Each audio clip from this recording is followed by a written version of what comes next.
Hi, my mom. I think you've seen her before. Say hi, Mom. Childbirth is another common time for depression to occur. 1 out of 8 mothers will develop postpartum depression, which doctors believe may be triggered by the dramatic shift in hormonal levels that women experience around the time of pregnancy. Ellie Zulke's husband, Jeffrey, captured her depression on video while documenting the first weeks of their baby's life. I think I just felt so guilty and terrible. I expected it to be love at first sight. I expected to have this overwhelming love for him, and I just felt nothing. You get the sensation like, well, if this is the way it's going to be, then why bother? Because this is horrible. This feels terrible, and I'm not a good mom. I'm not a good wife. So just a lot of feelings of fear and helplessness, I guess. Ellie Zulke was struck with postpartum depression 13 days after her son Graham was born. Women experience all types of depression at twice the rate of men. One possibility, it has to do with the different hormonal and endocrine makeup of women. Ellie had trouble sleeping, a common symptom of depression. She was really out of her senses. She really just so desperately wanted to sleep, and that set up a cycle of real high anxiety, anticipating the night with such dread because she anticipated being awake. And I think the sleep deprivation compounded the insecurity she felt at being a new mother for the first time. How you doing, Mom? I'm having an okay day. I'm struggling with postpartum depression since he was almost 2 weeks old. I can't believe it's been that long. Several times when I wanted to die. Yesterday I wanted to kill myself because I don't think I can do this anymore.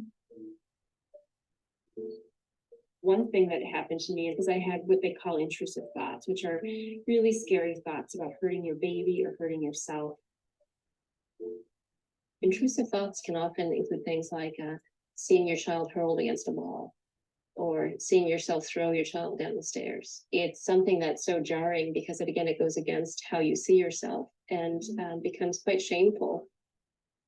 I thought, oh my God, they're going to call child protection. They're going to take my baby away. I can't tell my husband, he's going to think I'm a lunatic. And you begin to question yourself. Gosh, am I crazy? Am I, going off the deep end? What's going on here? Ellie had difficulty finding a doctor who she felt confident could help. I remember leaving that first psychiatrist's office feeling even more defeated and more scared because I felt like, oh gosh, if he doesn't understand what's going on, this is just tough, this is just part of being a new parent, then it must be hopeless. And if he can't help me, nobody can. A friend recommended Dr. Kim, an expert on postpartum care, who helped to allay Ellie's fears about her intrusive thoughts. It's important for women to know that the intrusive thoughts and images are common. Violently acting them out is exceptionally rare. Other women have experienced the same thing, that there's a name for what troubles me, and more importantly, that there's something I can do about it. As researchers try to understand the causes of depression, they have discovered a complicated dynamic between genetics and the environment. We all have a vulnerability, and the vulnerability is determined by 2 major factors.